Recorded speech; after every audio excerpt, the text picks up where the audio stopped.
Sweet.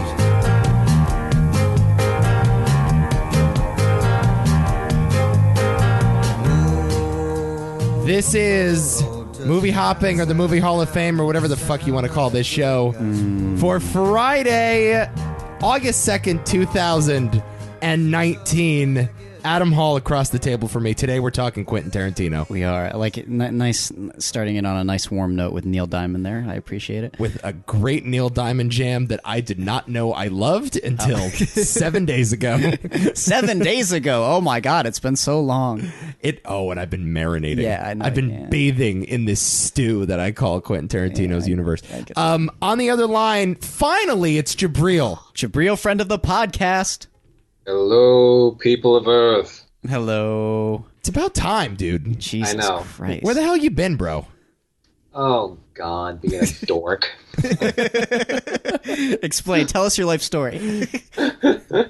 Oh, man, I'm way out of the way from you guys. I'm about an hour away, so it gets kind of tricky with our schedules, but we're making it work, and I am here. We're happy. Pursuing that voice acting career. Yeah. I am. Getting it going. That's Getting good. it going. That's good. Ugh. You have the best voice of literally anybody who's ever been on this show. Don't worry. That's ever been on this network. That's also true. Well, thank you very much, gentlemen. I was waiting how long it would take to get to David Lynch. David Lynch is my favorite by a mile. Can you do this whole episode as David Lynch, please? Why, certainly, young man, I can. I just won my under bet in Vegas. It was under 2.5 minutes. Go me. Bonsai. Remember those old World War II movies? Bonsai! That impression is funny for literally 2 people in the audience. Oh my God, I love it. Okay. Wow, where do we begin? Jibreel, I'm glad you're here. Yay. Because every boxing match needs a referee. We're not going to have a boxing match. I can tell that's not what this is going to be. Sometimes there's got to be a guy that calls off the fight if things get too rough. We're not debating Blade Runner and E.T., okay? That's not what this is. This is going to be really bad. I just know what's coming. This is going to be the biggest argument of Adam and I's friendship, and it may be the final argument of Adam and I's friendship. I don't know. This is where it's going to stop. What if like his next movie is something that I love and you hate? That is literally impossible. I disagree. Because you come into these movies looking to hate them. that is not true. I said on clear. God only knows how many occasions how excited I was for this movie. All right. And you know that. It's on record how excited I was for Once Upon a Time in Hollywood. We're going to spend all this time talking about Once Upon a Time in Hollywood, as you just said. Jibreel, when did you see this movie? I saw this this past Sunday with my mother. Okay, wonderful. Yeah. And Adam, you saw this when? I saw this last night with my girlfriend and my brother. Okay. And I saw this 7 days ago, opening night, the Thursday preview showing with my father. Cool. So I think that means your point of view is the least legitimate because there's the least amount of space in between viewing and this podcast. I will also say, for some context, the theater that I was in, or more specifically, the row that I was in, was occupied by myself, my father, and 5 other pairs of fathers and sons. Aww. I swear to God, it was old man, guy in his 20s. Old man, guy in his 20s, like odd and even. Like frickin', what is that? Morse code? Ones and zeros? Maybe. Sure. That's what it was in this row of the theater. And I suspect it's sort of the type of audience that a Tarantino movie draws. It actually told me a lot about Tarantino's place in pop culture. Interesting. Because those guys that grew up watching Tarantino are now in their 20s, that were inspired by Reservoir Dogs and Pulp Fiction, like you and I. And also the adult males that were in their movie watching prime when Reservoir Dogs and Pulp Fiction came out are now old enough to bring their sons to the movie theater. I also feel like I wasn't going to go to this movie with some schmuck. Like, I didn't trust anyone else to see this movie with me for the first time. Okay. Like, I wasn't going to see it. A couple friends asked me to go with them, and I'm like, no, I'm not going to be able to have a good conversation with you afterwards. And I'm certainly not seeing it with you because Why? you were not going to harsh my mellow. Oh, you that were evening. worried that I wasn't going to like it? You'll be surprised how I actually feel about the movie. Okay. Well, we'll talk. So that's where I was. Jibreel, what was your anticipation level on a scale of 1 to infinity? 7.5 out of 10. Okay. That's about right. It's about. I'm kind of lukewarm on Tarantino. It's a lot like Star Wars, where I think I feel like I've lived with him for my entire life. His films have been referenced, parodied, whatnot, in pop culture for years, and I feel like I've seen the movies hundreds of times, even though I've only seen Pulp Fiction twice in my life, that kind of thing. Wow. Yeah. But are we giving our opinions right now? Can I give my quick? I would love your opinion, because you're not going to get a word in for the rest of the podcast after this. Okay. So use it while you can.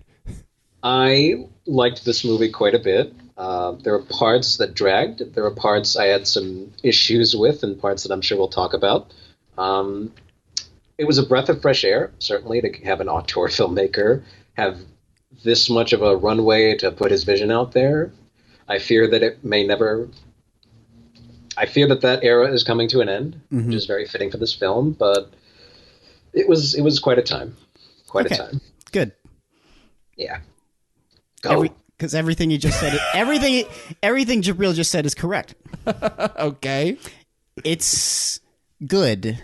Uh-huh. It's good. It is what it is. It's a film reflecting on an era, about the end of an era. It's almost asking audiences to remember that time and pay respect to it in a lot of way. It's asking a lot from the people who go to see this movie. It demands your attention and your patience, and it's Quentin Tarantino's most personal film by a fucking mile. And I absolutely love chunks of this movie. Uh-huh. And then there are scenes where I've never been so bored in my entire life. Oh my God. And it really showed with the audience that I was with, because they were not digging it. They were not digging. I heard at least 3 people come out of the movie and they're like, "That's either that sucked or I've never been so pissed off at a movie." My older brother came out, said he almost fell asleep. He said it was just okay, and Abby fell asleep. Yeah, like a good 10 times. So this was interesting on my end to see the movie, but also see the way people were responding to it. It wasn't great. My crowd rocked an applause break afterwards. Jesus. Wow. Applause! And you know what? You want to know something, Adam? Wow, what? I joined in. Of course you did. I joined in. I never applaud at the end of movies. I think it's the douchiest thing in the world. And I sat there and I fucking rocked an applause break. You went during the opening night, though, correct? Yes, I went with the Manson family opening. Oh, yeah. night. You know, I was a part of the Tarantino cult. You went with Charlie Manson's burned remains. Is that what you did? Exactly. Did you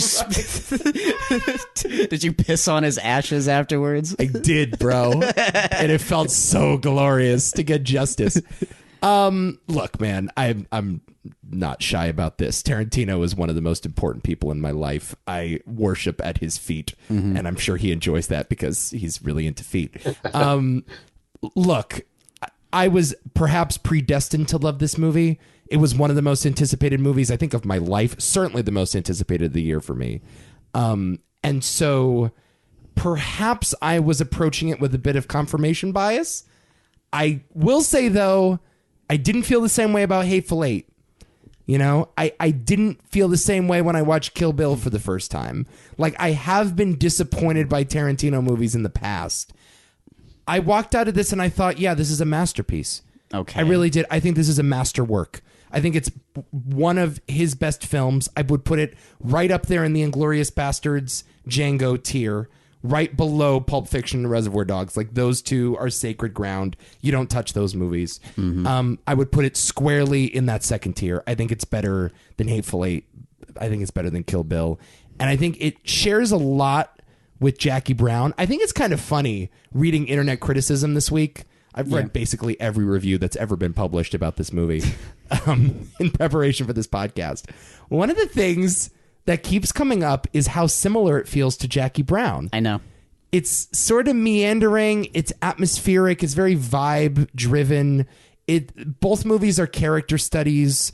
Both movies feel personal and non-violent and non-vulgar. Although they have their swear words and they have their violent outbursts, they're kind of just chill, soft R-rated movies. They're not hard R-rated movies. Yeah. One of the things that surprises me is how critics have embraced Jackie Brown retrospectively. It's like, I didn't know there were that many Jackie Brown fans out there. I thought everybody hated Jackie Brown. I love Jackie Brown. But that's been one of the cool things to see is people embracing Tarantino's personal side and his soft side. Yeah. I was stunned when I walked out of this movie because I'm like, wow, this guy has never done something this quiet, this confident, this atmospheric and character driven. Like, he really trusts his characters to drive the movie in this. And he puts a lot of faith in DiCaprio and Pitt specifically, but also this deep bench of character actors. It's a straight character study through and through. There's not much plot. And it probably took me a while to digest it, but I was so impressed at his versatility here. I was so impressed that he was able to go to this level. And for everyone that says that Tarantino has become a parody of himself or has become indulgent or one trick, I think this was a perfect example of his range. Yeah. And that just floored me. And I got to tell you, man, I've been thinking about this movie every day since I saw it. I just don't see the criticisms. I don't. And if I do see the criticisms, they just don't overshadow the power of this movie to me. I think it's a deeply moving movie. I really liked it. Okay. I agree with half. Yeah. 75% of what you just said. Okay. Where's the 25 that you disagree with? I loved the way he let these scenes breathe. I didn't feel it was, for the most part, indulgent, but at certain points, a little indulgent. A little overlong. Give me an example. I mean, in a way, I think it's maybe his most indulgent film. Wow. Yeah, in a lot of ways. And just how he is given no restrictions on what he wants to do. And that's not always a bad thing. Yeah. In a lot of scenes, it's actually kind of great. And I don't have, it's generally not a criticism for me. I don't care if Tarantino wants to get it. I mean, film is an indulgent medium in and of itself. I don't really give a shit. Yep. But there are just times, I mean, more than a few occasions where I'm just like, you got to wrap this up, man. I don't care. I don't care. Right, you need to give me an example. I mean, what's probably the best examples? Honestly, like in the very beginning where they're talking to Al Pacino. Okay.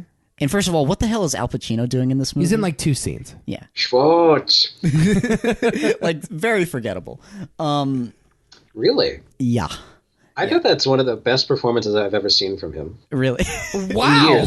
He was really good in this movie. Did you see Danny Collins? Yeah. No, I haven't. I need to see that. Fabulous performance. Yeah. Fabulous Pacino performance. Is he a golfer in that one, or is that the one I'm thinking of? No, he plays an aging rock star. A Neil Diamond-esque figure, as a matter of fact. Okay. Like, there's a song that specifically alludes to Sweet Caroline. The best Pacino performance of the 21st century, I think. But not that that's saying much, but to follow besides The Irishman, of course, which just dropped that trailer. Yeah, we'll talk about that. We'll see. We'll see about that. But to follow up on what you were saying, yeah, I mean, like Margot Robbie watching herself in the theater. Like, I get what it was saying, and that's cool, but, you know, cut that in half and it would have been great. I mean, fucking Brad Pitt climbing the roof and that whole sequence lasting, like, it felt like 10 more minutes. Like, again, cut that in half and maybe I'm fine. It could have been so much tighter, dude. It really could have been. I mean, this movie lingers, and that was probably the most common complaint with the people I went to see it with. They're just like, why did it like stay on these moments as long as it did? It's like, and I like it when movies hold on a specific emotion or moment for however long they want. But I mean, I felt like it reaches its emotional conclusion far earlier. It happens all the time in this movie.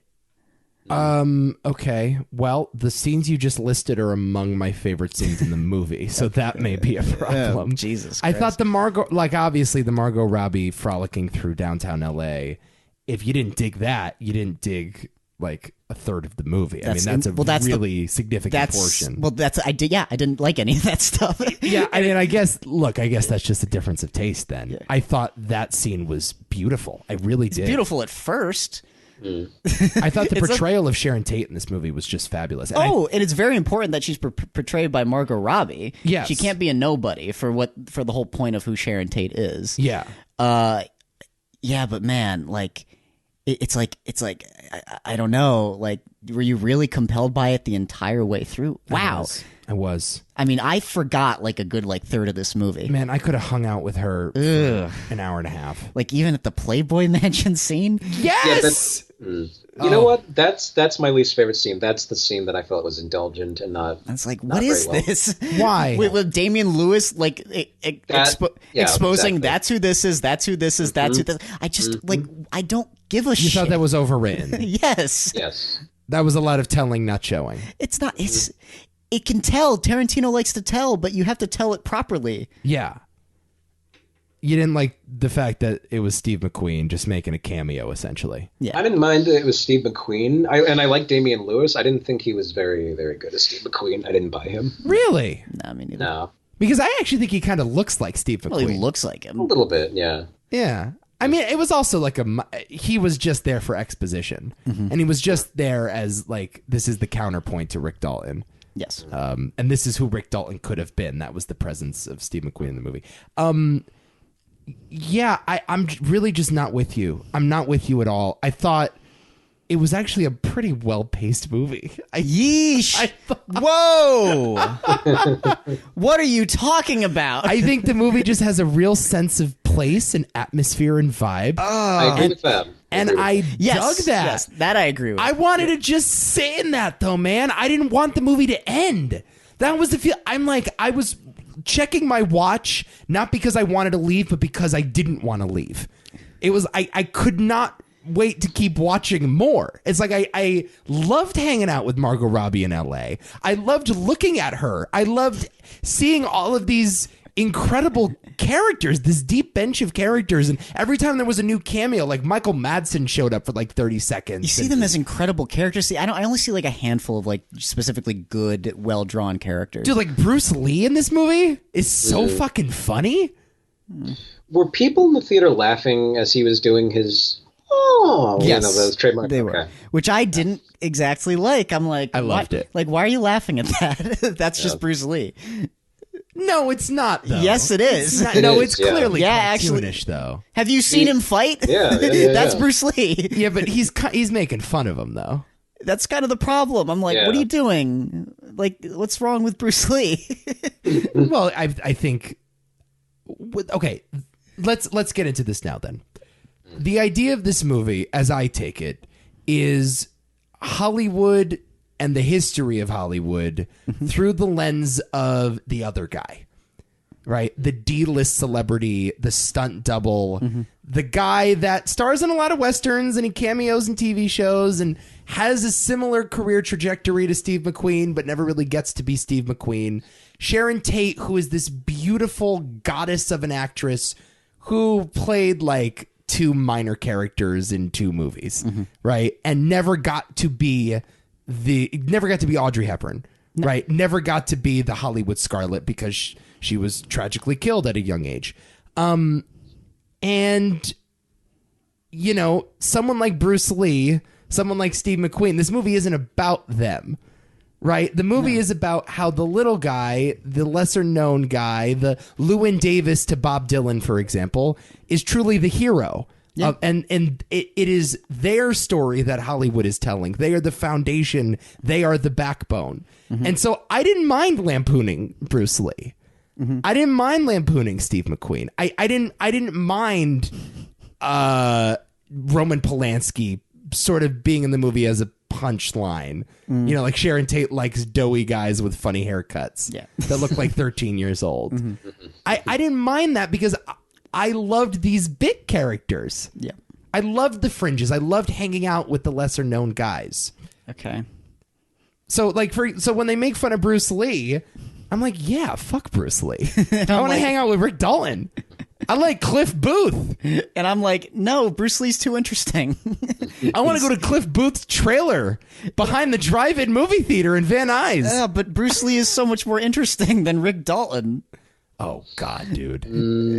Not in this movie, but if I were to like to have a conversation, like if listening to Bruce Lee talk about who he is and what he always did is fascinating, and like someone like Rick Dalton simply would not be as captivating to me. They just wouldn't. So you think they trivialized a number of those characters? I don't care even about Bruce Lee necessarily. I don't care about Steve McQueen. It's all fine. Like it sets the time and place. It's necessary. I wanted the movie to do more of that. I don't have an issue with any of the side characters necessarily. Again, it just kind of comes down to me more than anything, just pacing and lingering and just having, I don't know, like just. Spit it out. Like edit your movies. Oh, edit your fucking movies, please. I'm serious. Like there are whole entire segments of this movie that could have been cut out to me, and it really wouldn't have affected it. In the ending, I mean, I still have a lot of thoughts on that ending. I also have a lot of thoughts on the Manson family aspect in general beforehand. Like the Spawn Ranch stuff. It's frustrating as fuck to me because you could have told the same story, given the same exact ideas, had it end the same way, and gotten rid of the Spawn Ranch sequence to me. See, I love the Spawn Ranch. No, sequence. and too. it's one of my favorite scenes in the entire movie. Yeah, which is but on the other end of that coin, I'm just like, yeah, no, you didn't necessarily need that, did you? Well, I thought it was kind of intentional, but we'll talk about that. Go ahead, Jibreel. Yeah. I was going to say, I think there's a nice parallel between Pitt's character and DiCaprio's character because Dalton trying to play the outlaw, right? The outlaw in his Western TV show, and then after that we cut to Cliff. That's his character? Cliff Booth. Him being the actual outlaw. He's the actual outlaw doing the real life version of what Dalton's doing in his fictional TV show. So that's how I took it. An outlaw going to a ghost town, sticking everything out, being ambushed, that kind of thing. Oh, it's great. That scene That's a great point. I didn't even think about it that way. That scene is remarkable. I love the Spawn Ranch sequence. Mm-hmm. It's awesome. It's very, very well done individually. It's just, I don't know where it fits in the story. And I have a funny, like I don't know if it's a plot hole. I guess we'll get to that when we get to the ending. Do you want me to save my thoughts on? No, let's talk about it. Go ahead. I mean, the Manson family didn't do anything wrong in this movie.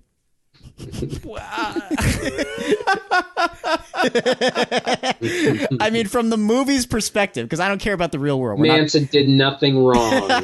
Well, I did not know this is where this podcast was going. No, but when you think about the world that this movie establishes, like, what did they do? Well, they invaded a house with the intent to kill. Did those particular characters deserve to have their heads smashed in? I would say so, yeah. Are you sure about that? Sure. I think if you enter my home and you're about to shoot me and my buddy and his wife, yeah, I'd want to kill you. What did they do? They aimed a gun at Brad Pitt and they threatened to fire. Did they deserve to get lit on fire by a flamethrower? Fuck yeah. Okay. What are we talking about here? What are you talking about? Okay, and also, but you know that's not the intent of the scene. The intent is to get justice for the Manson. Yeah, I'm poking murders. Fun at it, but it's like when you look at it in context, it's like, oh wait, they didn't do anything, did they? They just went into a house that happens constantly. I mean, I have someone who lives down the road from me who got invaded by someone who held him at gunpoint. I'd bash his head in. Why? Because he threatened to shoot me. What are we talking about here? Would you? Would you light him on fire with a flamethrower? Yes, in a heartbeat. Okay. Yes, and I would say, does anyone want smoked sauerkraut? I'm not sure it makes Brad Pitt look perfect. Well, I don't think Brad Pitt is supposed to look like a perfect character in the movie, too. Well, heroic. How about that? Well, okay, certainly heroic. I think a complicated hero. Sure. This is a guy that is alleged to have murdered his wife. Let me just specify that I loved seeing those characters get killed. Everybody did. Yeah. But another funny thing about it is, I mean, and this isn't so much a criticism on the movie. It's just funny. Like when I saw it with Abby, she had no idea who these people were. She knew nothing about the Manson killings or anything like that. Oh. So she was very confused and actually very put off by the fact that they were fucked up as much as they were. So I was like, well, that's tough. That's an interesting point. Like, what if you don't know who these people are? That's tough to go into the movie not knowing about the Manson murders. It was just a funny detail. I was like, oh, that's an interesting observation. Right. To her, it's just three like Home Alone guys. Yes. Like Joe Pesci from Home Alone walking into a house and getting their skulls crushed. Which is wonderful. Oh my God, that fucking telephone is so funny. Oh my God.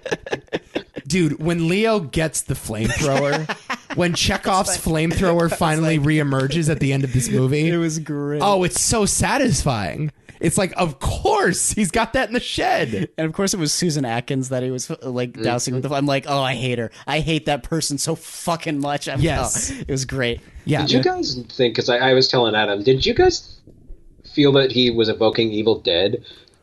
With like, the girl going like the yes, yes, that looked like a Deadite just going. Because I was looking for it and I'm like, what is he talking about? And then the ending comes and then the girl is like flailing her arms like it's something out of Evil Dead or Army of Darkness, and I'm like, oh wow, and she's even got the glass in her face and it's like a similar kind of makeup, and I was like, that is very Evil Dead-y. Oh wow. Yeah, but I saw like references to like Jean-Luc Godard constantly, especially in the Western sequences. Well, it did remind me of that scene in Kill Bill 2 where Beatrix Kiddo rips the woman's eye out. Remember the woman with the eye patch that she's fighting in the trailer? Reminded me of that, and he too. blinds her and she begins like flailing around the bathroom in the trailer. Yeah, that was very similar as well. Yeah. So he's done that a few times.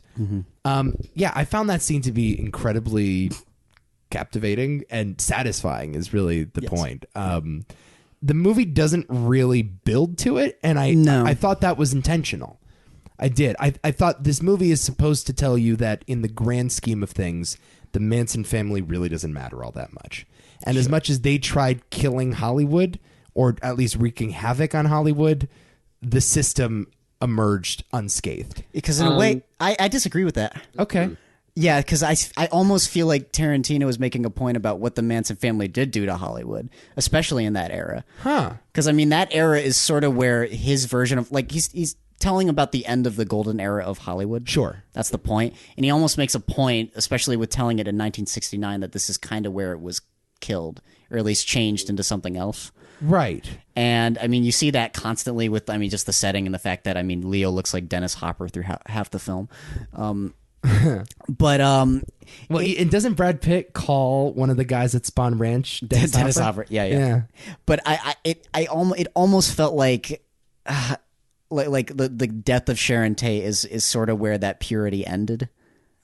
That's what people say, that August 9th, 69 is the end of it was effectively the end of the 60s. Yeah. For murder. Right. Yeah. So. Yeah, Vietnam was going on at the time too. It was sure. And yeah, no, I don't doubt that, yes, the business obviously in real life did change forever. But it's the insignificance though, or not necessarily the insignificance of the Manson family, but the resiliency of the Hollywood system and the machine and the power of film. The movie's about the power of pop culture, and not even so much film, but television as well. Yeah. And music and all of this stuff. Its ability to become greater and to spit in the face of evil. Yes. And to say, nah, we're making movies. And I got to tell you, that's so refreshing in an era, and really since, I don't know, as long as I could remember consuming pop culture, being told that film and television are going to lead us to dystopia. You know, how many like dystopic George Orwellian fiction have you seen where it's like, we watch too much TV and we have become, you know, these empty sacks of meat and not real human beings because we're becoming desensitized by film and desensitized by television. To see a movie that truly applauds the medium and that praises people that watch Lancer on Friday nights and that watch LA Law on Friday nights and Bonanza and Gunsmoke. Yeah, dude. Fuck yeah. And like, how many movies like that come out every year? You know, obviously there are movies that suck Hollywood's dick, like La La Land and shit. But this is a movie that truly turns television actors and movie actors into real life heroes. Yes. That's Exactly. fucking awesome. Yeah. It just inspired me. Oh no, but that's kind of where I was coming from when I made the point that this film is almost asking you to try to not let like what the Manson family did overshadow how great the industry really is. That sort of felt like the point for me in terms of like it living on with that sort of bittersweet ending that the movie has, which I actually do like quite a bit. Right. And yeah, that was an interesting idea. It was a really touching idea. And I feel like the movie accomplishes that is the thing. Like and that's why this movie's so fucking frustrating for me is that they're just like really, really sweet and sad and touching moments. And as I was texting you, this movie feels like Tarantino like venting. It almost feels like he was crying writing the script. Yeah. That's the best way I can describe this movie. Yeah. Speaking of the industry, so how did you guys feel about the idea of Brad Pitt killing his wife? Do you feel like Tarantino is condemning him? Do you feel like he's neutral? What is he trying to say there? I mean, he gets to hypothetically do that, and he gets to have a career. Is that a commentary on how fucked up the industry is? Well, a stuntman, yeah. He had somewhat of a career. Well, but that was his explanation for why he wasn't getting work anymore. Because the Kurt Russell thing with his wife, that was basically his final job in the business. It's a reference to something that another actor did to his wife. Like, I don't remember. That's a Christopher Walken story, isn't it? Robert Wagner. Right. Yeah. But I Christopher Walken was on the yacht. Yeah, crazy. Yeah. Yeah, see, I had the same thought where I was like, what was the point of that? I don't know. Maybe I got to let it stew a little longer because I only saw it yesterday. Well, I think it's character building for one. Yeah. It's to explain this is why he's not working anymore. Did it need to be that, though? But it doesn't come up again, though. It doesn't really... I don't think he ever ponders on that. It's never discussed again, so it just almost seems like a weird aside in the grand scheme of things. Well, Robert Wagner still worked after murdering his wife, hypothetically. Allegedly. Sure, I did feel like the throwaway aspect of it was a little strange, because I thought about it afterwards. I was like, did they ever go back to that? And no, you're right, they really didn't. Well, it's one of those rumors, I think, that floats around. A lot of these rumors just follow actors in Hollywood. That it's just the nature of the business. And I think, it was a reference to that. The Robert Wagner story is the one that pops to mind most immediately. But I think what's interesting about Brad Pitt's character in the context of this movie and with that little character beat is that he's by far and away the most likable person on screen. Probably. And he's incredibly charismatic. And that's sort of a provocative, interesting Tarantino idea. You know, that he turns the murderer into the lovable buddy that you want to hang out with, and ultimately the guy that saves the day. Yep. I wasn't concerned about that. I wasn't bothered by it at all. I think that contradiction is totally okay. Okay. You know, I think you can both say that your character might have done a bad thing, but is also a guy that you like. I have no problem with that. You need to watch Dragged Across Concrete. I do. Have you seen it? No, not yet, but that's what that movie's all about. Right. By the way, Brawl in Cell Block 99 is awesome.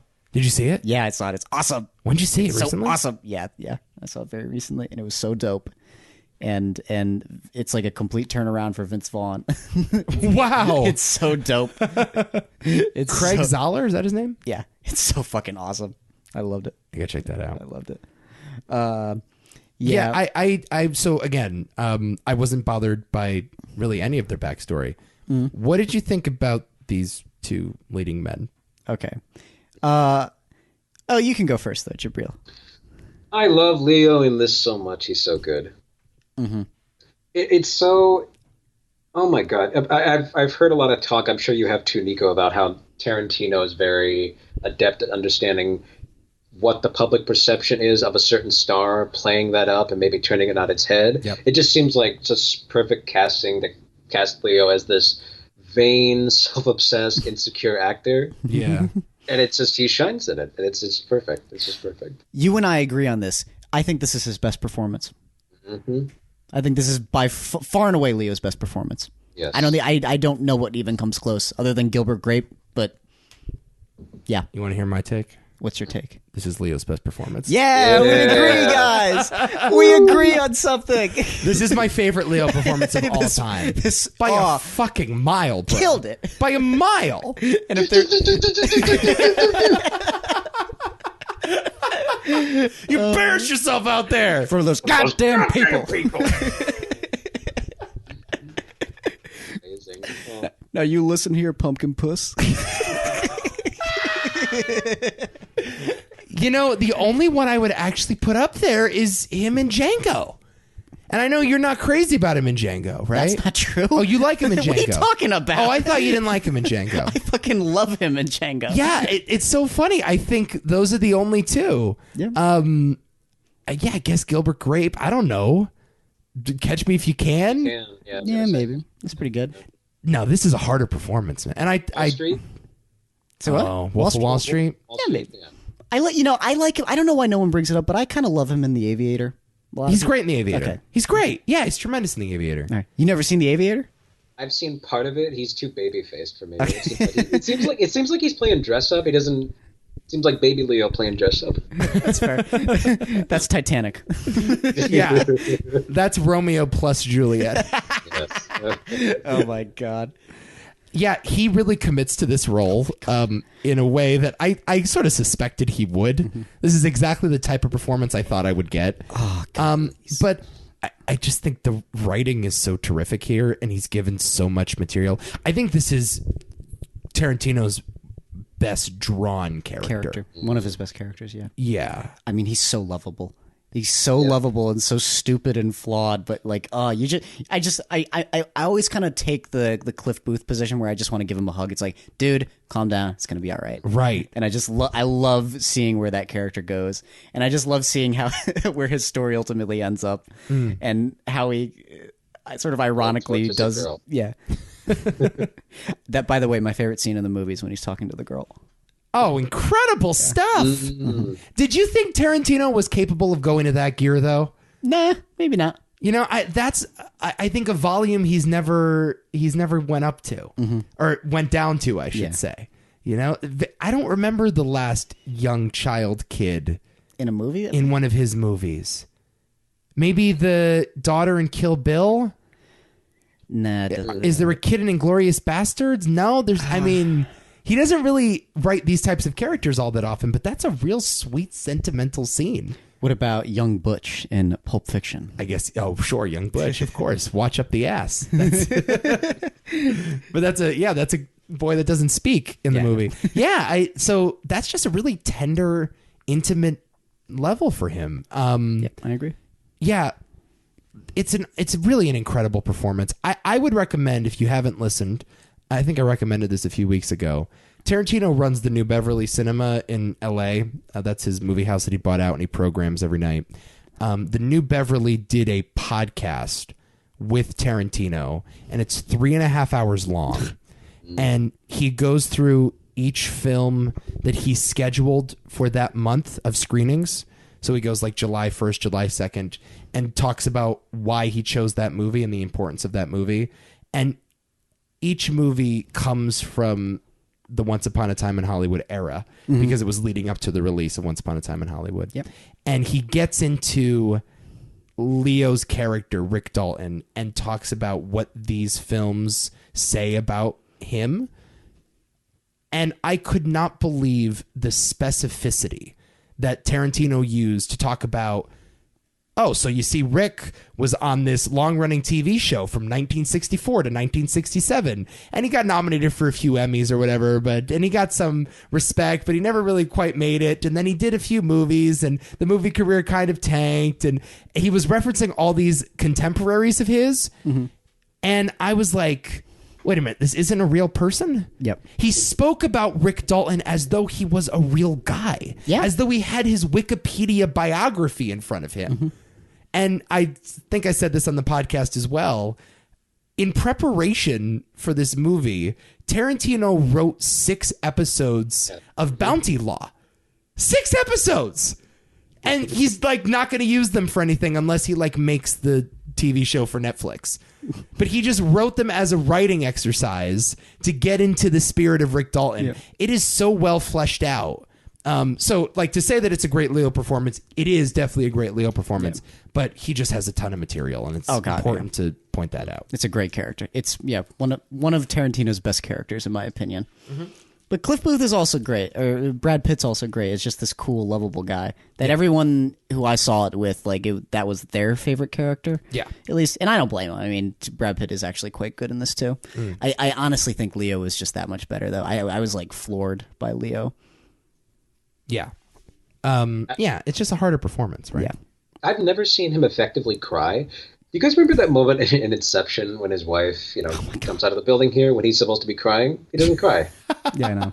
When he's playing an actor, when he's talking about his craft, he can cry then. Okay. Right. It's a little telling. Right. Yeah. That's also a Christopher Nolan film, though, so that's your first true. problem. That's true. Where nobody ever cries effectively. Very robotic, yes. Yeah. Yeah, that's a fair point. I'll give you that. 1 point, Adam. Congratulations. You landed your first hit. You landed your first jab. Congratulations. Yep. Yeah, I think both of them can win the Oscar.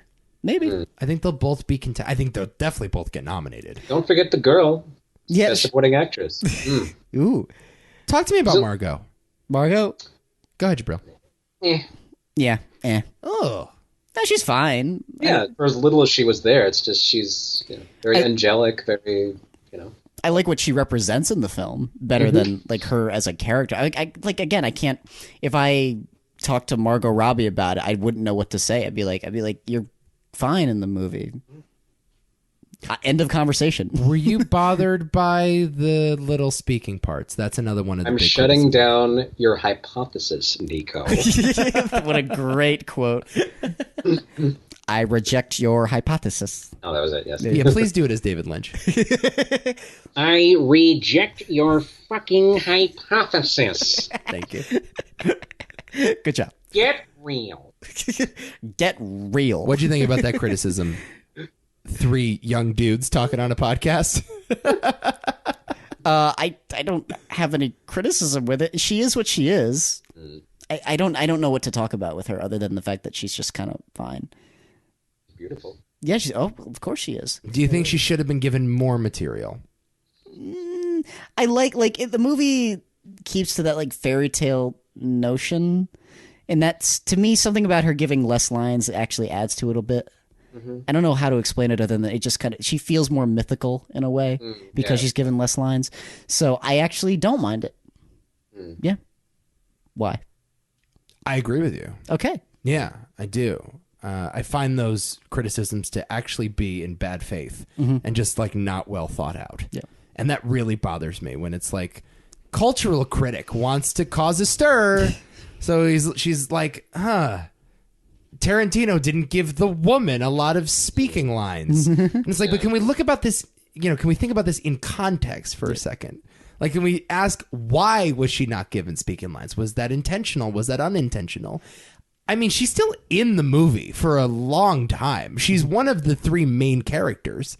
And she has, I would say, probably 45 minutes to an hour's worth of screen time. So to say that the fact that she doesn't talk a lot is somehow sexist, no, I reject that. I think like you can learn a lot about a character when they don't talk.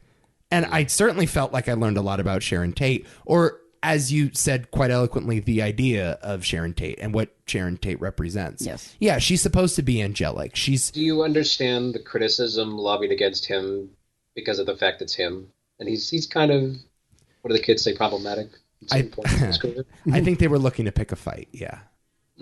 Yeah, I think those critics were looking to pick a fight. Yeah. I don't think it's unwarranted, but I do kind of agree with you. Yeah. Well, I am with people when they say Tarantino is a little weird on race. I'm with them on that. With the liberal use of the N-word. Do you see the sign that says? Christ. Boy, oh boy. With all that stuff, like, I'm with you guys on that. I'm not with the Tarantino is sexist crowd. I don't understand that. Yeah, I don't get that at all. I mean, if you've seen Kill Bill, it's very hard for me to wrap my head around that criticism. Well, the main criticism was the Jennifer Jason Leigh and Hateful Eight thing. Yeah. Where she got, but again, look at that character in context. Like, she was a murderous criminal, yes, vigilante from the law that poisoned many of our heroes. And the idea of that movie is that Jennifer Jason Leigh could be just as evil, just as conniving as the other 7 men in the room with her. Like, that was the point. Yes. And now, again, if you don't buy that idea, whatever, but I wouldn't call his portrayal of Jennifer Jason Leigh ill-intentioned. No, I disagree. Yeah, I don't think that was problematic. In this case, again, it's a story about Rick Dalton and Cliff Booth. It's their story. In other movies, he chooses to tell the female story. Sure. In this movie, it wasn't so much about Sharon Tate. It was those on the fringes of Sharon Tate. And again, like, I thought it was a really touching portrayal of her character. Watching her in the theater along with the crowd laughing at those moments when she's on, what's the name of that movie? The Dean Martin movie? The Something Right? The Right Way? I don't Something remember. like that. Oh, let me look that up right now. The Wrecking Crew. Oh, Yes. okay. Okay, yeah, The Wrecking Crew. Interesting. She's watching herself on screen and the audience is laughing and she's getting joy out of it. It's like, fuck yeah, man. Sharon Tate matters. Yeah. It's like in this moment, Sharon Tate she's playing this bit character. It's basically a cameo in this movie. And people love her and people find joy in her. And that's the power of film. So who cares if she's not talking? That's fine. Like that is I really don't understand that criticism. I don't get it. No, I don't get it either. I would understand a criticism where it's like, yeah, Sharon Tate matters. Why is this scene still going on? Why does Kurt Russell's narration pop in 1 minute, go away for an hour and a half, and then come back for 10 minutes at the end? It's like small fries, I guess, but like the Family Guy-esque flashback sequences. Yeah. I'm like, what the fuck is this? Didn't work at all for me. The movie's also, and people were telling me that the movie's really, really funny. I kind of disagree. I didn't find it to be as funny as people Except were for claiming. Leo, that's it. Yeah, Leo's great, but the movie was not like laugh out loud at all. And I mean, I don't really care if the movie wants to be funny or not. But it's just like, oh yeah, that wasn't what I expected. You know, We all love pussy. Yes, we do. yes, we do. I thought it was very funny. Okay. I did. I thought it was very funny. And again, the Bruce Lee scene I was dying at. Yeah. I just love any guy that makes sounds when he fights. I just find that very amusing. I like people who make sounds when they're playing sports. Yes, like Roger Federer. No, it's not. No, actually, Nadal is the guy that goes, I was watching Wimbledon. They all do that. No, Federer doesn't. It sounds like fucking turtles having sex. Which is the greatest sound ever. Jabril, you ever heard turtles having sex? No, I have to hear what? Ooh, yo, play it right now. If you're like into meditation, Okay, yes. I would recommend like just popping this in the old headphones there. Okay. This is the worst thing I've ever heard. Oh, you weirdo. I'll play it in a second. No, I thought it was a very funny movie. I did. I'm with you on the narration part, actually. I thought that was a little weird. Yeah. So that was Kurt Russell? Yes, of course Yeah, it was. Yeah. Okay. Yeah. A little strange. Here we go. This is turtles having sex. Wait for it. Okay. He's approaching. The courting is just beginning. It's a little rough, It takes a while. as turtle sex is. Hashtag me too.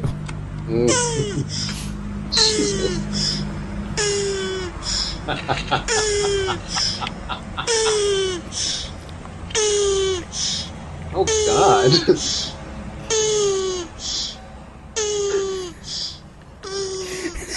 Oh man. Oh God, it's so uncomfortable.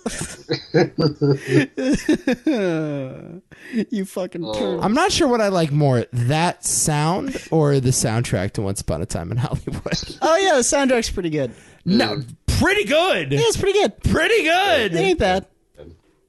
Dude, Yeah, I liked it. blaring it in the headphones every day. Of course you It's were. been the soundtrack to my life. Jesus, how long can you suck Tarantino's dick? He sucked it 37 times in a row.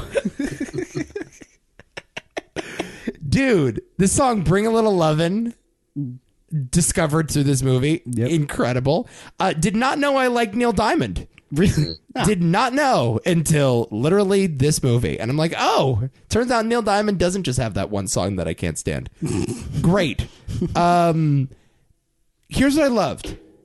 And I don't think it's difficult to pick up on this if you're not like familiar with some of the original versions of these songs. He uses a lot of covers. Yes. Most of the songs used are covers. He uses this cover of Keep Me Hanging On, the Supreme song, and it's like this band called Vanilla Fudge who had one hit, and it was a cover of Keep Me Hanging On. It's like an incredible version of that song. He doesn't use the Mamas and Papas version of California Dreamin'. He uses this guy, Jose Feliciano, I think his name is. Jose Feliciano. Right. Another incredible cover. However, the Mamas and Papas are featured in the movie in the Playboy Mansion scene. Ah. The Mamas and Papas appear in that scene, and they also use the song, I think it's called 1230 by the Mamas and Papas, a real deep cut song of theirs, in that scene where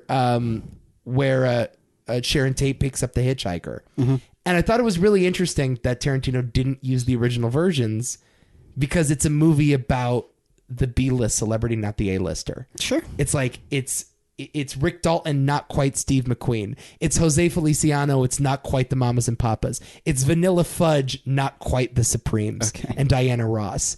And this movie's a remix. Yeah.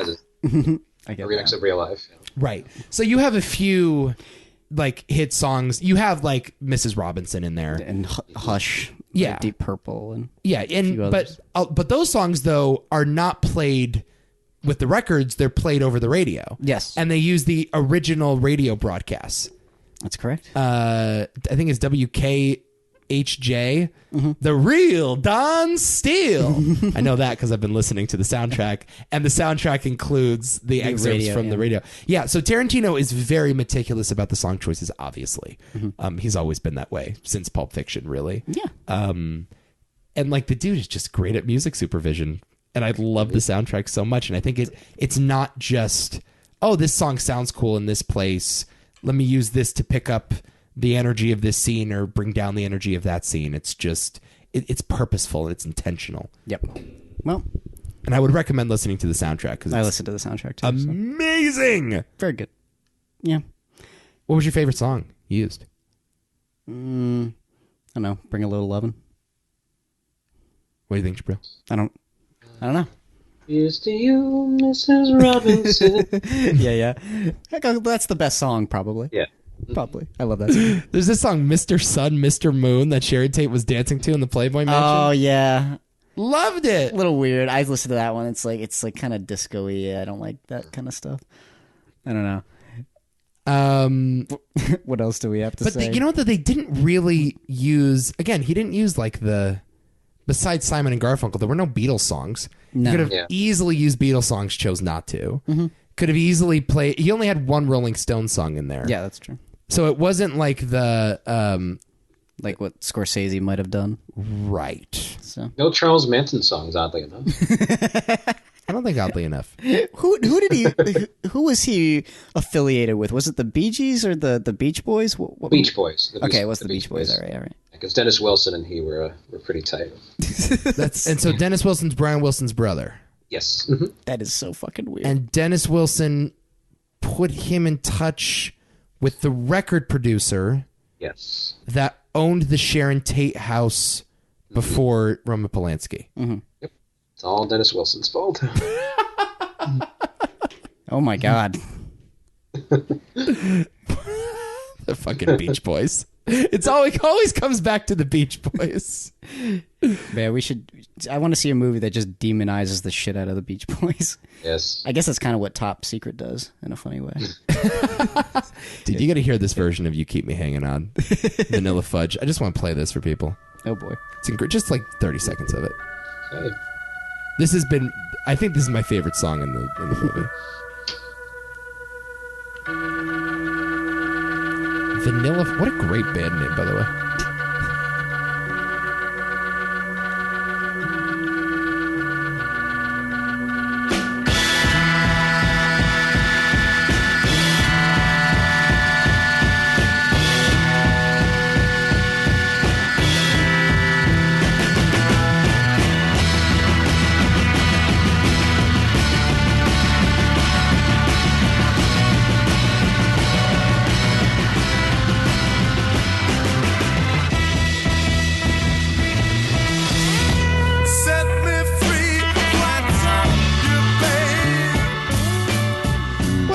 Soundtrack. Groovy. What a great soundtrack. Yeah, it's pretty good. Mm-hmm. Yeah. I'm not digging your lack of enthusiasm right now, you two. I'm not digging it. I like 60s music. I like 60s music. I don't have that much more to say, really. Yeah. I mean, this is really upsetting. The movie's good, dude. This hurts me. We all saw a good movie in the theaters. I would also like to say the sequences where they're filming the Western are wonderful. Awesome. I love that stuff. And then honestly, and this is going to sound weird, but one of my favorite performances in the movie is actually Timothy Olyphant. Yeah, he's really good. He's excellent. He's actually really fucking good, and he's going to get overlooked, and it's just, he's awesome. Well, awesome. he's basically playing his Deadwood character, right? Yeah. I was going to say, do you think he watches? Do you think he's ever watched Deadwood or Justified, Tarantino? For sure. Yeah, that's right up his alley for sure. Yeah, he's basically been playing a variation of this character. I forgot about Justified. Yeah, it's basically the same character. Yep. Yeah, Timothy Olyphant is like the Western guy. He's like our modern day Rick Dalton. Who is him? Timothy Olyphant, yeah. I don't know about that. Yeah. Clint Eastwood, man. No, he's not Clint Eastwood. No. Kind of. And today, Timothy Olyphant? In Justified, kind of. See, I've never seen Justified. Good. I love Tim. I actually kind of love Timothy Olyphant and everything he's in. He's an underrated guy on my list. He was in that movie Go that you haven't seen from Go. 99. I love Go. Go's so good. You've seen Go! Yes. Doug so Liman! good. Woo! Yay! Go! I haven't seen Swingers, but I've seen Go. Yay. Wow. I think I like Go better. What was one movie that you and I we were discussing this? I was like kind of amazed that you hadn't seen it. There's always a few. Seven Samurai. Well, no, like I understand why some people haven't seen that, but no, what the fuck? How generous of you, by the way. Yeah. To be forgiving of the fact that Jibreel and I have not sat through a 3-hour Japanese I'm movie seeing from the that 60s. tomorrow night, so that will be. Oh, you're gonna watch it? Yes, finally. All right. Yeah. I'm sorry. I'm making you watch the best movie ever made. Oh, stop. So, yeah. Like, yeah. Talk to me about Bruce Dern. Why? Well, I'll He's tell good. you why. So that was supposed to be Burt Reynolds. Oh, okay. Yeah. Interesting. That's a great what if. Because I think putting Burt in that role says a lot more than putting Bruce Dern in that role. Well, Burt Reynolds is. I mean, Rick Dalton is supposed to be Burt Reynolds, essentially, right? That's who he's based off of. No, really? I think so. Yeah. Burt? That's what I thought. I know Tarantino referenced a lot of like contemporary guys who I couldn't tell you their names, but that were sort of supporting actors on and off TV, were around the periphery, orbited Steve McQueen, but never really got there. I think Was Reynolds a TV star prior to being a film actor? I think he was, right? who? Burt Reynolds? Oh, Was Burt Reynolds on TV? I don't know. Because I know he did an Italian Western, so. Which Western? What about Navajo Joe, I think it's called. Never seen. Who did that? I think it was the Sergio Carbucci. Oh, what's Yeah, Carbucci?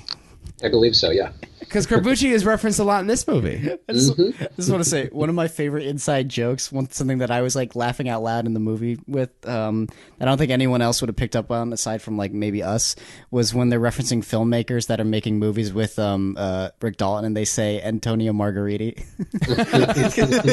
And I'm just like, oh my god, yes, Antonio Margheriti. Well, they reference Carbucci as the second best Italian Western filmmaker. Yeah, I like that a lot. Oh, that was good stuff. Yeah, I love that whole... See, I'm surprised you didn't like that Pacino scene. Because all that stuff was really interesting film theory. You know, because I love the whole thing where he's like, yeah, you notice that they've been casting you as the villain? And the hero always kills you off, and that's to signify to the audience that the new hero has arrived and they can move on. I don't know if I guess part of the reason it's not as interesting to me is because I had film classes. Like, I don't know, that kind of stuff is just sort of like, yeah, I know, I get that. That's just how movies work, and that's how they filter out their stars. And it's like, it's too bad, but it's just what it is. It's always been that way. Corbucci did do Navajo Joe, by the way. Oh. There you go. And Burt Reynolds did star in it. There you go. So there you go. Yeah, I think putting Burt in that would have been a more powerful statement about the decline of the Hollywood megastar and this changing of the guard. And Bruce Dern is not like a huge household name. That's the problem, right? He was, though. At a certain time, sure. Yeah. I think was a respected character actor, and yeah, I mean, was a pretty big star. But today, no one knows who Bruce Dern is. No. Kids know who Burt Reynolds is. Sure. So I think there's Sure. like there's this baggage that comes along with it, and that was supposed to, I think, be the emotional gut punch of that scene. It's that this old this old Hollywood is on its last legs. It's blind. It's laying in bed, going through the motions of life, watching L.A. Law on Saturday nights, and not doing much of anything else. Trapped in a rat trap. Yeah, putting Bruce Dern on life support is not the same as putting Burt Reynolds on life support. Yeah. You know, That's true. Someone who has all the money in the world and ends up what was he worth at the end? $5 million or something? Burt Reynolds. oh, that's right. We did play that game, didn't we? That's nuts. That he's worth that much. But that is a true story, right? With the Spahn Ranch, that guy George Spahn, yeah, I think so. Mm-hmm. that actually happened. Yeah. There's a lot of historical accuracies. I think most of it is historically accurate, Well, as accurate, except for the big part at the end. yeah. But other than that, where they all get fucking viciously murdered by Brad Pitt.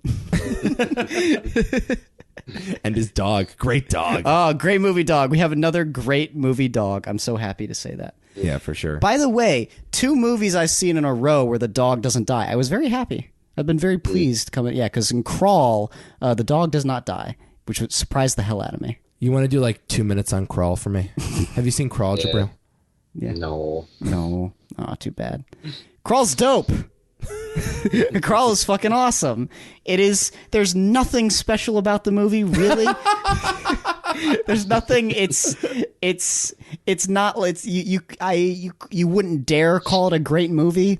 It's just a fun creature feature that's very well crafted and well done and tense, and it's awesome, and it's violent but tastefully so, and with some just awesome performances. It's a great little contained thriller, and I told you about this, much in the vein of like Don't Breathe. Mm-hmm. It's one of those movies that it's very, very, very simple, and it just kind of works. If you go into it knowing that it is just a simple creature feature, get out of this place safely kind of an ordeal, you'd love it. It's a great time at the theater. I thought it was awesome. Not many good crocodile movies. It's an alligator movie, actually. Oh, I'm sorry. Get it fucking Is Lake right. Placid an alligator? It's or a crocodile, you dumb motherfucker. Oh, so they're in different subgenres. Well, yeah. So Crawl truly is the only great alligator movie of all time. Yeah. And Wow. Lake Placid is the best movie ever made. Okay, I'll have to see Crawl. Yes. I saw Toy Story 4 this weekend. And I Oh, we haven't talked bawled about. like a little Oh, yeah, bitch. yeah. We have not talked about Toy Story 4. Yeah, because he has thoughts too, Mr. Jibreel over here.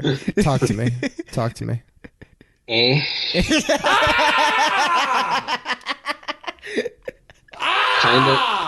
Kinda.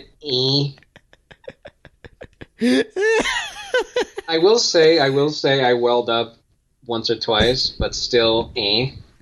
It just felt so superfluous. I don't know. It was fine. It was a good time. I had fun, but like it should have ended with 3. It didn't need to happen, man.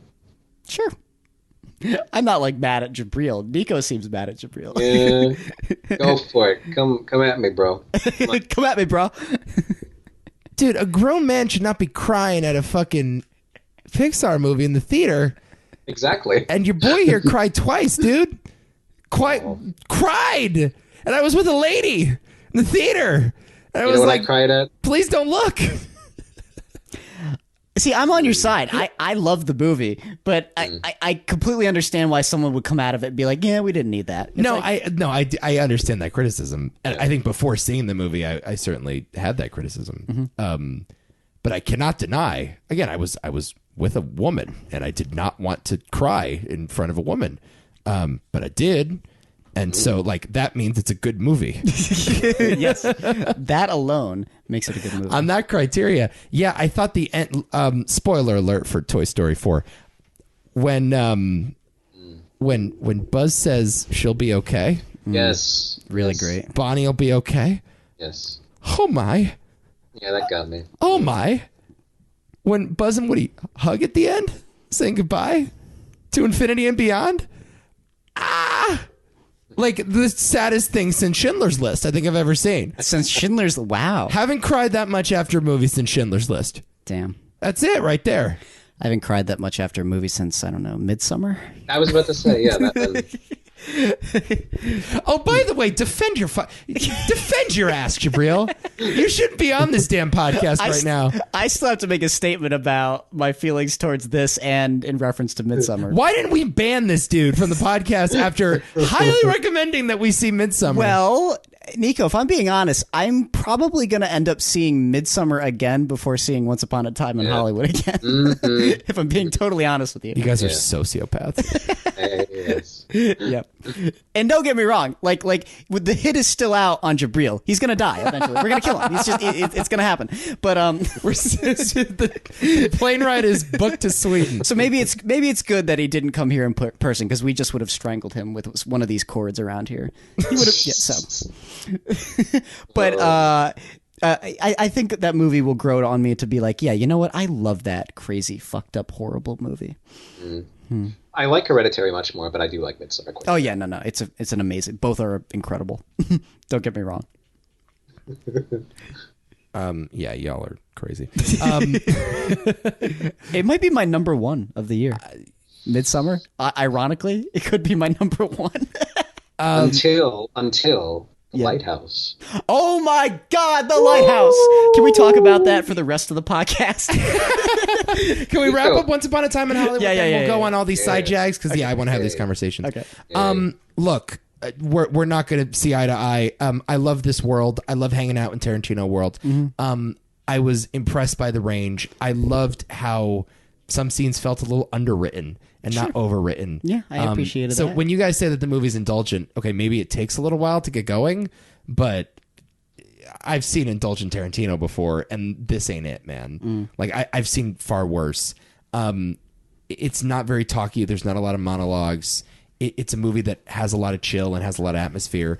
And just as an LA movie, the sense of place that it has. I agree. When you drive with Brad Pitt from Rick Dalton's Beverly Hills home to the other side of LA, to the back of that drive-in, it's like I understand exactly the geography of this city, and I understand what it's supposed to say about these characters. Yes. I really don't think anybody is as good at creating atmosphere in place as Tarantino is right now. Oh, right now? I wouldn't put anybody else in terms of just like, this is the room. Not like Denis Villeneuve. In terms of this is the room, this is the space. I'm looking at a desk to my left. I'm looking at a doorway to my right, and understanding where you are in relation to what's happening. Tarantino is the best for my money. Okay. And I just think as a work of direction, it's an incredibly shot movie. Yes. It's just a really good technical achievement. Robert Richardson, dude. That dude is awesome. He's been around forever. It's and yeah, it's just wonderful. As you said, I want Leo to win the Oscar again. You know, this is why they shouldn't have given it to him for The Revenant. Yeah. That's why that was such a stupid, because just like, wait a second. Yeah. Everybody's like, oh, when's Leo going to get his Oscar? Name me the movie he should have won for, man. Yes. I haven't seen it yet.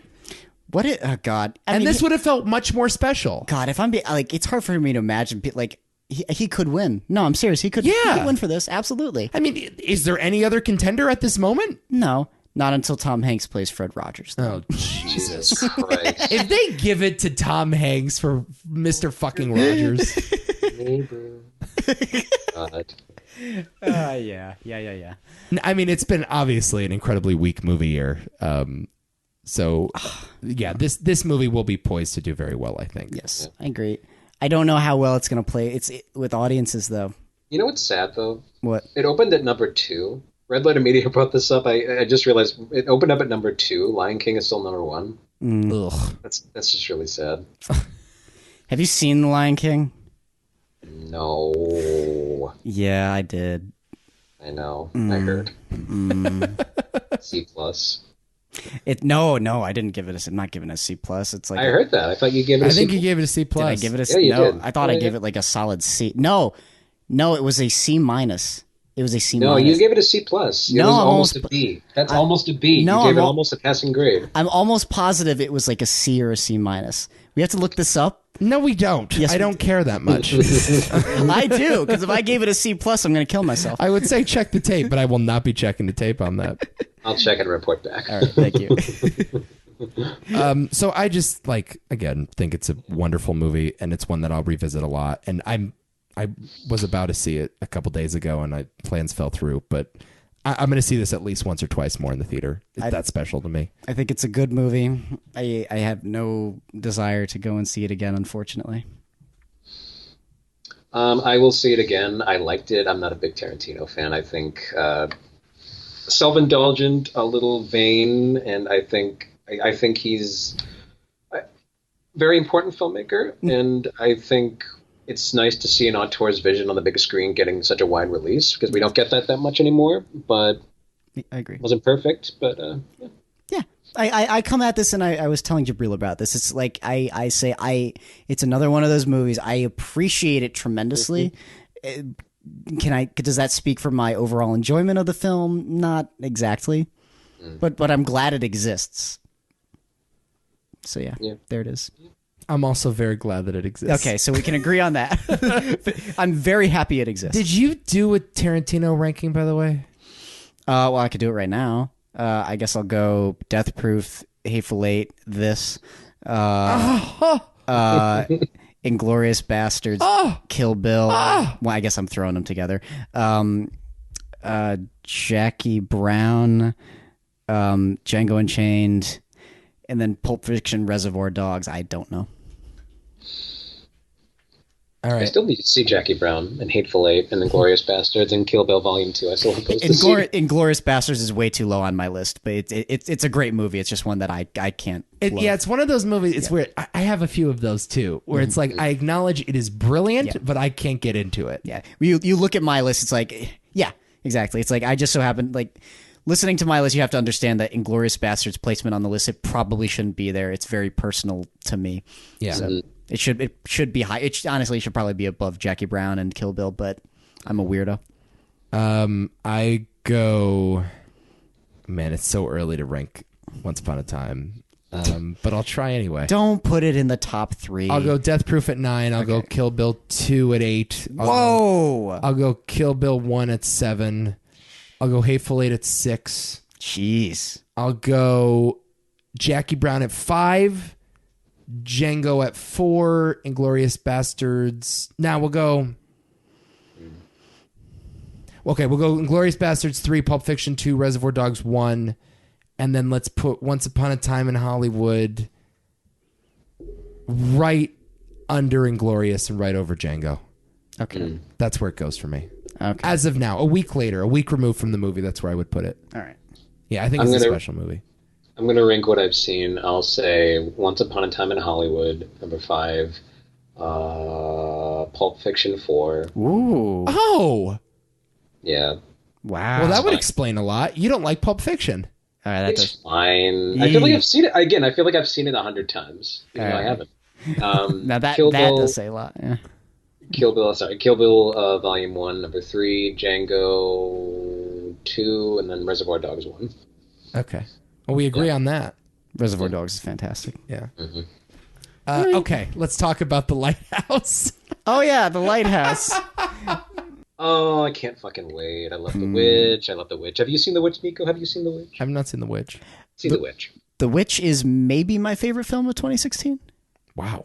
It's phenomenal. It's actually that's a masterpiece of horror. I think it's brilliant. Nick hates it because he hates The Shining, but that movie is just glorious and just you want a film that just captures an atmosphere that is just oh my god relentless and uncomfortable and freaky. It's just like oh that movie is incredible. Pardon me. Oh my god. Is The Witch spelled the VVITCH? Yes. Yes, that is a period appropriate spelling yes. of The Witch. Yes. All right. Not okay. The Vivitch. Not into that. That is strike one against the Vivitch. You're an idiot. 2 strikes to go. Oh my god. Robert Eggers directs The Lighthouse, though. And The Witch is an A24 movie, right? Yeah. Yep. Okay. So this is another one of those A24 4:3 aspect ratio movies. Is it? It is. It is. Oh, yeah. The Lighthouse is. The Lighthouse is. They're Yeah. talking about The Witch. Yeah. Is it just me, or are we all kind of getting sick and tired of the 4:3 aspect ratio? I mean, it used to be It is. What? What do you mean? I'm kind of sick of it. Why? I'm just kind of sick of A24 using that as shorthand for, we're so artsy and creative. Have we seen a lot of A24 movies with that framing? The Lighthouse is like... I don't know. yeah. Looks like Nosferatu. First Reformed. I've not seen that. Okay. It's 4x3. Incredible. Actually, a great use of the 4x3. But... you know, it's another good use of the 4x3. Don't say Grand Budapest Hotel. Don't say that. I will not talk about that. Ghost Story. You seen Ghost Story? Oh, I didn't see that. Yeah. You loved it? No, I'm saying I want to. Oh, It's you really want good. to, but you haven't. Oh. I didn't see it. That's a movie that I hated when I first saw it, and the more I've thought about it, the more it's just resonated with me. It's really good. Okay. Yeah, I'm just sick and tired of that being shorthand. I feel like A24 is doing that a lot. I feel like there's one more that I'm missing. You just feel like they're being hipsters and Yeah, it feels kind of like a hipster choice. They're not producing these films, right? They're just buying these films that feel like they're in their... They're distributor, basically, right? That's what they do. I really have no idea. You might be right, though. I doubt it. I doubt it. No, I think they probably financed this one because they've worked with Robert Eggers in the past. No, some they've acquired, but I don't think they're just a distribution company. I think they're a full-on production house. Because I know they're producing that show Euphoria with Zendaya on HBO right now. Quite good, by the way. Is it quite good? Lots of penises. You told us that. Lots of dicks. Dicks aplenty. Well, I gotta watch it now. Lovely, though. They're lovely dicks, shot in a very interesting way. Are they as lovely as the penis in Roma? Yes. Or in Midsummer. Oh, no. yeah. Yeah, The Lighthouse is one of those movies where it's like, I have no idea what this is about, but sign me up. I love what you said about like Nosferatu, because it's funny because he was going to do a Nosferatu remake, and then that just fell through for whatever reason, and then he's doing this. It just seems like the same thing anyway. Yeah. Well, the way it's shot, it's like very jankily recorded, right? It looks beautiful though. Yeah. It looks so good. I was just like, and it looks like it has like Lovecraftian shit going on in it, and I'm just like, this is gonna be amazing. Oh, I can't wait. I cannot wait. You did. As someone who is a big fan of Suspiria too, like this is like, I need to see that, by the way. I don't. I love. You'll love it. There's nothing better. There's nothing more fun for me than trying to figure out whether or not Nico's gonna like a movie. Especially movies like Suspiria. See, I feel like I'm pretty damn predictable, though. Kinda. I mean, I feel like it's another movie that you probably won't like, but I hope that you would at least appreciate. I mean, it's just so out there. I mean, it's so bizarre and fucked up, but like, honestly, like it kind of made me cry at the end. The trailers looked horrifying, so did not want to go through that journey. There is a sequence with someone trapped in a room with reflective, with mirrors everywhere, and she's being, shall we say, controlled by people on the outside. And it's one of the most horrifying yet amazing sequences I've ever seen in a movie. Okay. It's rough, but you'll know it when you see it. Robert Pattinson, by the way, making great choices lately. Mm-hmm. Jibreel, did you see Good Time? No, I need to. Oh, God damn it. Oh, you would love it. Good Time. Good Time Good time? It's a great time. Well, not exactly. It's actually really fucking depressing. I had a blast. No, it's great. But one of the few movies where I don't mind that visual style. Right. Yeah, the uber close-up, claustrophobic look. Yeah. It actually, a lot of handhelds. It actually made sense to me in that movie. Yeah. So. Robert Pattinson, after Twilight, has sort of become one of the most interesting leading men in Hollywood. Yep. Like, by a mile. Like, the choices that he makes are so out there, but he works with awesome people. He's playing Batman. I know. Which is also kind of depressing to me. Yeah. I don't like that they got him back. Yeah. I feel like we got Robert Pattinson on our team, and now he's selling out for the big guys again. It's not as bad as Ryan Coogler, but it's pretty close. Yeah. Yeah. Ugh. Ryan Coogler. That honestly makes me sad when Robert Pattinson did a movie called Lost City of Z. Did you see that movie? No, I didn't. It's not like a great movie. It's a little slow, but he is terrific in it. And like he's doing these movies where he's sort of a chameleon. It's hard to even tell that you're watching Robert Pattinson. Like in Lost City of Z, he's got this beard, and in Good Time, he's very scrawny. And Well, that's what I felt about Good Time. I was like, this is just a completely new person. yeah, It's great. he did this movie called High Life by Claire Denis, the French director. Oh, yeah, who made White Material, which is quite good. Yeah, and I think that's also an A24 movie. White Material? No, High Life. Oh, yeah, High Life, I think it is. Yeah. Came out earlier this year. I've yet to see it. Yeah, really interesting. What else are you guys into these days? The Irishman trailer? I don't know. I mean, I'm gonna see it. I'm actually, honestly, I want to try to see it in theaters. Me too. Yeah.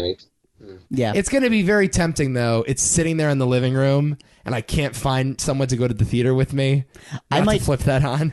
You and I should seriously try to make an effort. Like, if it's playing in New York, let's try to see it. Well, it would be nice if it came out before it was released on Netflix. Yeah. God, I know. I think it's going to. I think that's the plan. Oh, really? I think it was first theaters, then Netflix. Yeah. Okay. I'm into that then. Then I'll go to the theater with you to do that. I would love to do that because I saw that trailer. I'm like, I really don't want to watch that on Netflix. Yeah. I just don't. Yeah. Man, this de-aging, I'm nervous. I'm really nervous. Bobby D.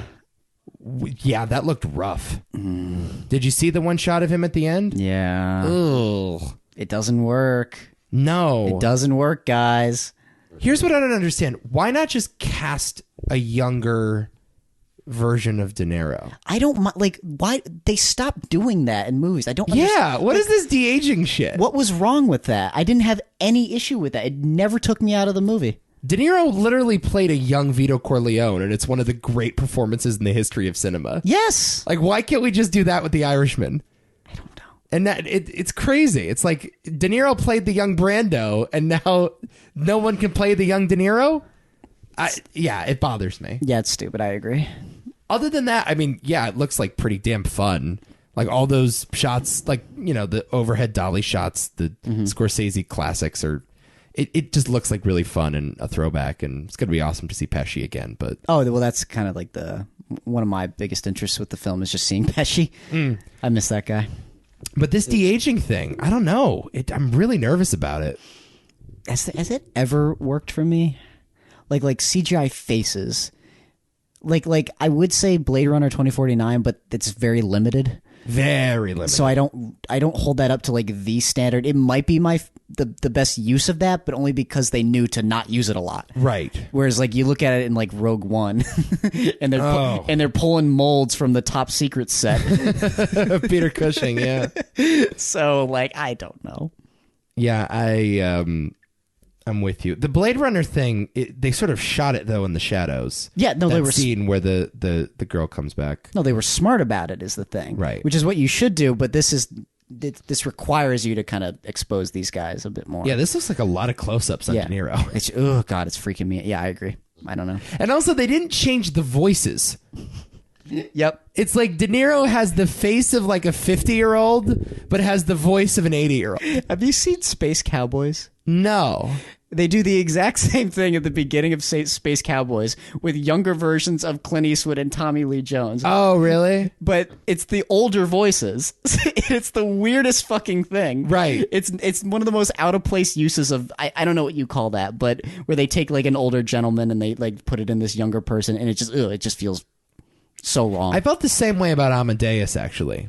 And I love that movie, but F. Murray Abraham in the beginning and the end has the old makeup on, but he still sounds like F. Murray Abraham. Yeah, it's a little weird. Yeah, that's always thrown me off. Nico, how did you feel about Sam Jackson and Captain Marvel? Was that eerie for you? No, but the other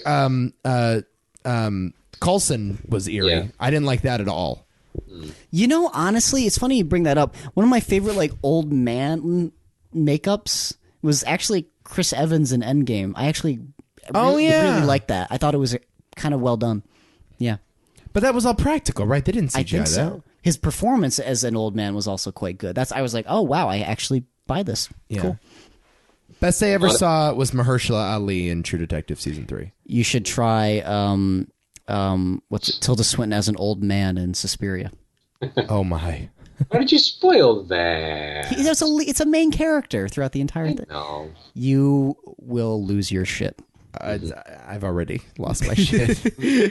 Fear not. Oh, that movie. We're far past that point. I know. What other movies are you guys looking forward to? You haven't seen yet. Oh boy, what's coming out this year? A little thing called Star Wars.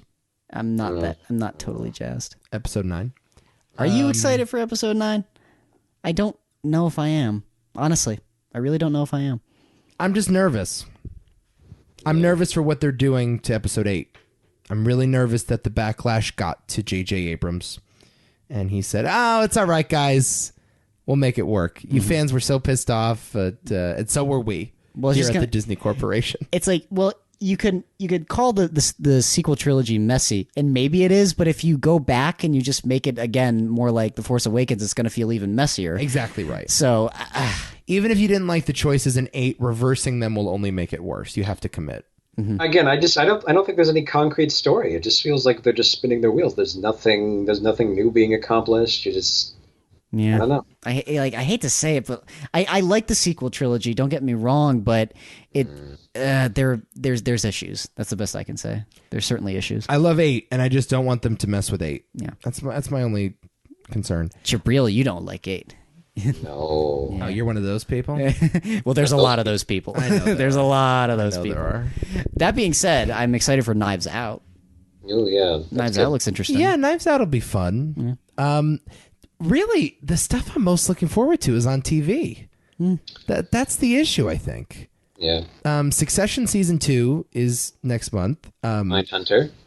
Ooh, Mindhunter! So they're doing Manson and Mindhunter. Yeah, by the way. they are. With the same actor from this movie. I know. Yes! That is weird. It's so great. I mean, obviously, he doesn't have that big a role in Once Upon a Time in Hollywood. No.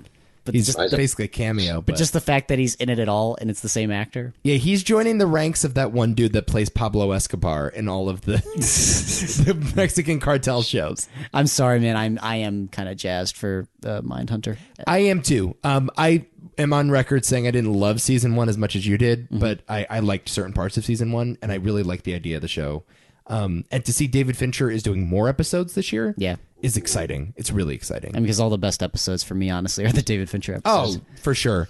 And he's also splitting duties with the guy that did Assassination of Jesse James. I know. By the coward Robert Ford. Andrew Dominic And David Fincher are going to do all the episodes, I think. I know. I think it's going to be great. Yeah. Yeah, I'm definitely... And also, like, it feels like a show that has more to say. Mm-hmm. Oh, yeah. It feels like a show that could sustain a couple seasons. Yeah, I agree. Whereas, something like House of Cards, which was also a David Fincher project, at least in its pilot, that sort of ran out of steam after one season. Yes. So yeah, I'm looking forward to that. There's a couple other HBO shows. There's that. I think it's an adaptation of The Golden Compass. Oh yeah, that looks interesting. They're doing a Golden Compass adaptation? Yeah. When's Bond 25 coming out? This year? Is it this year? Oh, it's next year. It's next year. Yeah. Okay. When is Avatar 2 coming out? 50 years from now. Never. When's Half-Life 3 coming out? That's not a movie, but that's never going to get released. I want to see The Last Black Man in San Francisco. You guys hear about that one? Oh, that actually looks pretty good. I've heard tremendous things about it. It actually looks really good. That was a big hit at Sundance. Did you guys end up seeing Booksmart? No, you liked it. It was so fun. Yeah. Oh, it was so fun. Maybe a Wild directed that. It was really good. All right. Yeah, there's a few like little ones that I think I actually missed out on. So. Oh, here's the movie. I just found it. Uncut Gems. You know what this is? What? Same guys that did Good Time. Adam Sandler. Oh yeah. In the lead. What? With The Weeknd. Wait, Idina what? Menzel. Yeah, The Weeknd. Yeah. Lakeith Stanfield. Mike Francesa? Mike Francesa is cameoing in this movie. What? I'm confused. Trinidad James? What? Set in the Diamond District of New York City, Howard Ratner, a jewelry store owner and dealer to the rich and famous, must find a way to pay his debts when his merchandise is taken from one of his top sellers and girlfriend. What's it called? Uncut Gems. Uncut Gems. What the fuck? This movie is made for me. Holy shit. As himself? Okay. It's like a comedic, like, heist movie, essentially. Interesting. And Mike fucking Francesa is going to be in it. I know The Weeknd's a cinephile, so that doesn't surprise me. Is that right? He is, yeah. I didn't know that. One of his songs, "Tears in the Rain," so he's a big Blade Runner fan. Oh. Yeah. Wow. Good for him. I like this guy. Tears in the Rain. Oh, by the way, I'm still upset over Rucker Hauer. That really bothered the hell out of me. Yeah. Okay. Yeah, I think that's all I have. Yeah, I think we're set on these movies. I think we're good. We've seen too many movies. I am beat. I have seen so many fucking movies recently. It's Gotta go to TV. Oh, I know. You thought you liked Barry. 2 hours of entertainment. Oh, Barry. Yeah, I know. I got to see Barry. I got to see so much shit. Barry. Oh, Jibreel and I Barry. freaked out over Barry this year. God. Yeah, I heard. There is one episode of Barry that is, I think, the best work of filmmaking I've seen this year. No, I'm not gonna. I have to get moving on Twin Peaks. Oh, right. Where are you in it? Where are you in it? I haven't seen like any of it. I've seen like the first episode or 3. I don't even know, but I'm not far enough in it to talk about it. That's the thing. It's like it's one of those instances where it's like I started and I thought it was very good, and then like again just shit comes up and I couldn't keep watching. And it's not even that I couldn't keep watching. It's just that I started doing so much shit, and then I was like, oh wait, I had a TV show I was watching. All right, maybe I'll get to it later. It's that kind of thing. So I need to like pick it up. Nico, What are we talking about? Twin Peaks. Oh, greatest thing I've seen this decade. Right? The third season? Yeah. The greatest thing. Haunting, tragic, weird, absurd. Seriously, the greatest thing. Adam and I have been discussing off air best films of the decade because we may be doing a project involving the best films. Mm-hmm. And like, if Twin Peaks: The Return counted as a movie, it would be number one by a mile. You know Jim Jarmusch, the filmmaker? Yes. He said on a podcast it's his favorite film of the decade, American film of the decade, Twin Peaks: The Return. Didn't what's the organization with the international? Is it Sight and Sound? They do the polls.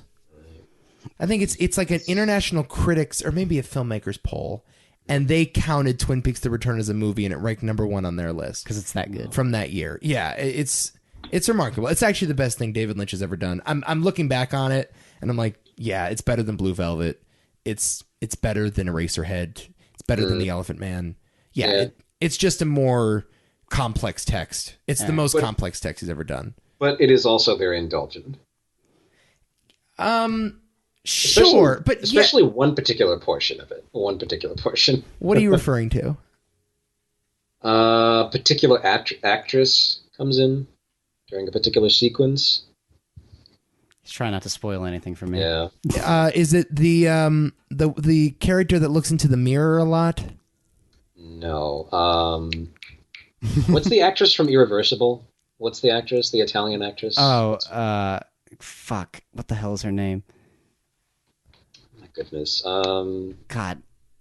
Damn, this is going to piss me off. What the hell is her name? I know, it's on the tip of my tongue, Son of too. a bitch. Monica Bellucci. Monica Bellucci. There it is. Do you remember that? Do you remember what I'm talking about, Nico? That was something. I wouldn't call that... Okay. That was... Oh, God. But we gotta... Old man Lynch. We got to be careful, was. though, when we use the word indulgent to talk about David Lynch. Right? Because there's levels to this shit. Yeah. You know what I'm saying? Like, to say David Lynch is well, yeah, I mean, the sky's fucking blue. But what does that mean, though? Of course he's indulgent. But the indulgence is the point. We'll talk eventually. About Yeah, this. we will. We will, for sure. I'll get there. I promise. Okay. That's that. Oh, also the Joker movie is coming out this year. Forgot about that. Yeah. That's debuting in Venice. That actually looks pretty good. Oh, and Jojo Rabbit, Taika Waititi's new movie. Oh, right. Oh, yeah. Okay. That looks very interesting. Yeah, with the good boy Hitler. Yeah, that's right. Yeah. I don't know. Don't know what to make of that, but it looks like a Taika Waititi film. Terminator Dark Fate. I don't give a shit. Jesus, Joseph. I'm so fucking done with Terminator. It's unbelievable. Rambo Last Blood. Oh, did you see that trailer? It was... I got the horses in the band. They actually played Whole Town Road. It looks awful. Don't you love that song? No. Greatest song of all time. That song? Number one running. Of all time. Yeah, it's the most consecutive number one weeks on the Billboard chart. 17, baby, counting. Lil Nas X. It's Lil Nas X and John Lennon. That's it. That is sad. Those are the all-time greats. All right, that's a podcast, I think. I think it is too. All right, Jibreel, thank you so much. Thank you guys for having me. Hope to be back soon. Yes. Yes. Well, we'll make it work in another 2.5 years. It's my first podcast, by the way. Thank you guys for busting my cherry. You did get. Ooh, yeah. Oh God. Like that, no. What have I done? Like that girl in Midsummer. Oh goodness. Boy. I hope you enjoyed it being busted. It was consensual. He wanted to come on. Oh God, that actually. End it there. Go see Once Upon a Time in Hollywood for like 5 more times and listen to the soundtrack and love this movie because I love this movie and it will hurt my feelings if you don't. I swear, when Adam texted me last night that he was a little indifferent on the movie, it broke my heart. I'm sorry, man. It hurt me. I'm sorry. And by the way, what? Well, you pissed me off enough before. You deserve it. You know, I feel like the getting at each other quotient right now, it's a little off. So I needed to get back at you. All right, we'll be back. We'll see you guys. I'll go to the website, toomanythoughtsmedia.com or tmt.media for short. And until next time we speak. Oh, happy movie hopping, bros. When I heard that, I wasn't familiar with that song. So I'm listening to one of the KHJ things. And I'm literally like writing down the songs that I like. And I'm like, what the F is this? Ladies and gentlemen, the beat goes on. KHJ Los Angeles. 331 in Los Angeles. This is the real Dance Steve. I know that it's time.